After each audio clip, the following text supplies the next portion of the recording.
دما خیال مرۆڤ بکەوە لەسەر جوانیە کوردستانە سووری هەلبەت لەبەر چاوا ڕاستیە خۆشکاهیە دەستی خودێ لەسەر سروشتێوی پارچی دبە گرکێلەگەی خۆ ئاوا دەکرد و ژگوندێکی بچووک دبوو باژارێکی بەرفەرەه دێواژۆیا 5 ساڵیدا گرکێلەگەی خۆ نیشان دەدا بواتەیە هێلینا لەگەی لەسەر گرێ وێ سێوی دناوا گوندە دە ساڵە 1980دا گرکێلەگەی هات ئاواکردن 15 ماڵباتی گرکێلەگەی بلەگا بوو گرکێلەگەی دهکێ تالی لەک دەهاتن دۆراوێ دانین بووێ نسبەتی بوو گرکێلەگەی هەشتێ گرکێلەگەی مەڤێ مەجموعە هاتیە ئاوا کردە شغلێ 10-15 ماڵایە ساڵە 1950دا تعریبکردنا ناوێ گرکێلەگەی هاتکردن و دبوو معبەدێ و هێنژێدەران دەدازانین کو ناوێ معبەدێ بواتەیە عەرەبی طریق معبەد یا فەرەنسیە ددانی دنابینە گوندێ دومڕقاپۆ مستەفاویە و دێرکێ کوبکەڤرات هات دانین دوی چاخیدا تا ساڵە 1960 کو زفت دبوو 42 گوند بە باژارێ گرکێلەگەیڤە گرێداینە دسینۆرێ وێ باکووردە گوندێ کۆرتەپان باشوور گۆڵا شێخ تەمۆ ڕۆژهلاتی گرکێلەگێ دوگورکە و تلجەمەل ji ڕۆژە ئاڤایی گرکێلەگێڤە سێگرکە چۆلێ و مخەی گرکێلەگێ دووری قامشلو 7 کیلومتر ji دێرکێ 3 کیلومتر ji bajarê Tirkoçer 5 کیلومتر rêjeya Kurd 2011da gorjêderan 75 sedaya êlin Kurdî li girkêlegê evin Omerka, Seyid, Dorika, Alîka, Harûna, Erebiya, Bêdara û wiha jmara kesên girkêlegê bêtirî 5,000 kes e فرحبونا باجێر بێتری 1700 هکتار دبە جێهێنکەڤنار کوتگرکێلەگێدا بەستاوارە بەستابەرانە بەستا سلوگا کوتکەڤێ باشوورێ باژاردا قەلاچ کۆرتێک گۆڵا شێختەمۆ گرکێ سەعدۆ باشوورێ رمێلانن گرکێ حێجی کونها باژارێ رمێلان بخۆیە ئاخا کۆرک گرکێ محوداود دنابینە گرکێلەگێ کۆرتەپاندڤە دکەڤە پرادقولی فیزۆ بەستا کەڤرێ سۆر کونها جامیە رمێلان لەسەر ئاڤایە تەحتکێ دکەوێ ڕۆژئاڤایی گرکێلەگێدا دە ساڵە 1951دا یەکەمین جار دبیستان هات ئاواکردن و مامۆستای وێ دبیستانê Misrî bûn ji ber wê çaxê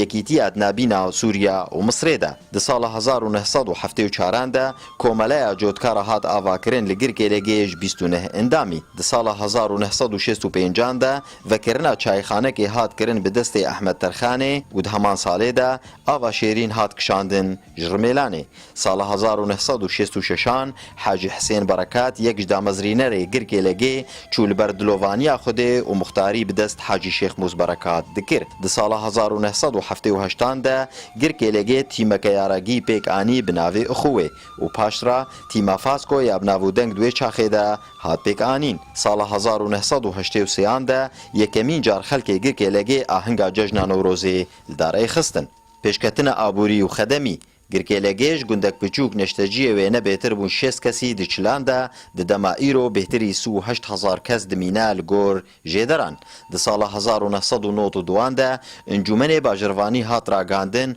û dest bi karê xwe dikir û dibû sedemek sereka bo pêşketin û avakirin û ferhbûna girkêlegê sedema duan ji pêşketinê nêzîkbûna girkêlegê bi bajarê Rmêlan ve ku bêhtirî 6,000 karker di Rmêlanê de kar dibûn sedema siyan ew bû navendiya girkêlegê li rêya Qamişlo Dêrîk û herêma Koçeran ji 8 kandarên atariyê îro bêtirî 3,500 firoşgeh di bazirganiyê de dimînin û bêtirî 45 textor 25 dermansaz yek dibîstana perwerdehiya ajotina trombêlan 2 holên dawetan 2 gazîxana 5 dibîstanên seretayî yek bazirganiya acalan û yek tîmegeh û nexweşxaneyek di domahiyê de û piştî pêvxistina şoreşa Sûrî şoreşa Rûmetê girkêlegê 11 meha heftan 2011 de yekemîn car derket xwepêşandanê dijî dîktator û desthilata Beşar el Esed û daxwaza rewxandina rejimê anî li ser ziman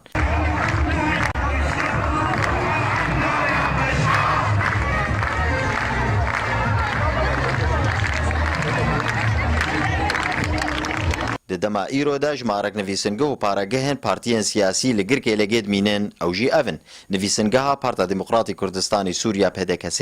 nivîsingeha Partiya Yekîtiya Kurd li Sûriya Yekîtî, nivîsingeha Partiya Pêşveroya Kurd li Sûriya, nivîsingeha Partiya El Wehdê, nivîsingeha Tevgera Çeksaziya Kurd li Sûriya, nivîsingeha Partiya Yekîtiya Demokratîk PYD, nivîsingeha Partiya Komünîstî Kurdistan, nivîsingeha Encûmenên Niştimanê Kurd li Sûriya.